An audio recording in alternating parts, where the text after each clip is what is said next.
All right, let's calculate work done by each force when the object moves on an incline. So there are many methods esingasebenzisa to calculate the work done by each force here, right? So the first thing that we need to do, that is another method that I use, is to calculate the height because I see a right angled triangle. So we are going to first calculate the height. When we calculate the height, we use sine theta.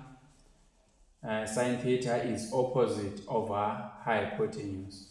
The opposite side is the height, which means I will say sine an angle. The angle is 30, which is equal to the opposite to 30 is h, that is the height. The hypotenuse side is 3, which is 3. So I will cross multiply. H will be equal to 3 times sine 30. So I have 3 times sine 30.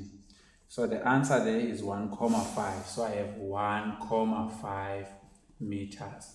So I have the height now. It is 1,5 meters. If you are given the height, calculate the hypotenuse. If you are given the hypotenuse side, calculate the height. So why do we calculate the height? It is because we need to use the displacement that is parallel to each force.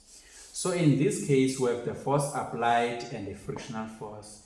These forces are parallel to 3, which means when we calculate the work done by force applied, we are going to use 3.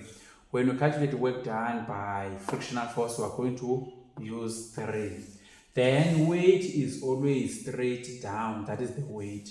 The weight is parallel to the height, which means when we calculate the work done by the weight, we are going to use the height. We also have the normal force. The normal force does not work on an object. It is because it is always perpendicular to the motion, to the surface, to the displacement. So that is the normal force. Therefore, this one, asizuyibala work done by yona, we are going to calculate the work done by friction, work done by weight, work done by force applied. Remember I said, when you calculate the work done by each force, the displacement that you use is the one that is parallel to it. Which means in order to calculate the work done by weight, you need the height always. In order to calculate the work done by force applied, you need the hypotenuse side. Even when you calculate the frictional force, work done by frictional force, you will need that hypotenuse side, right? So let's talk about the angle because the force for the formula yokubala work done it force times delta x cos theta. Okay, let's talk about theta now. Theta is the angle between the displacement and the force. Now, if you can look, let's look at this one. This object is supposed to shift upwards, which means force applied is in the direction of what? Of the displacement or of motion.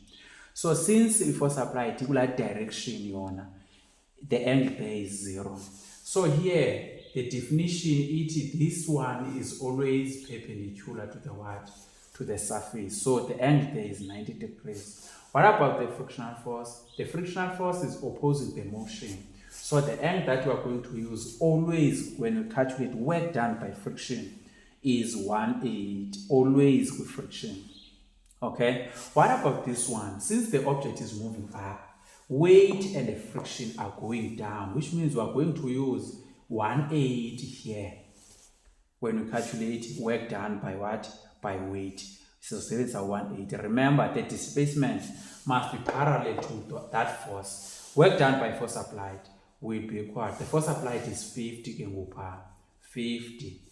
Delta x for the force applied. The displacement that is parallel to the force applied is 3. So which is 3 cos the angle there is 0. So the answer is 150 joules. So sibale work done by friction. Work done by friction, it will be the frictional force delta x cos theta. Kubani frictional force here, we have 2.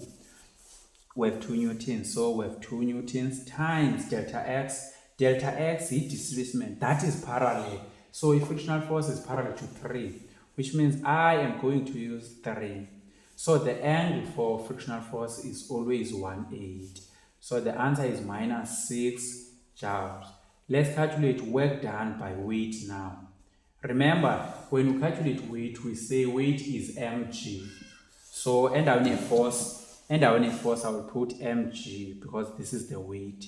Then ithini ke ngoku i-displacement ehamba ne-weight, i-height. I will put height here, cos theta. Then I will substitute. The mass there is 2. G is 9,8. The height there is 1,5. Cos the angle for weight is 108. Then I will press calculator here. I have 2 times 9,8 times 1,5 times cos 1/8. So the answer is negative 29. So I have negative 29,4 joules. Then we're done. So sisibhala kanjalo. Make sure that you have the height, because the height will go with the weight. They are parallel to each other. Thank you. Please follow.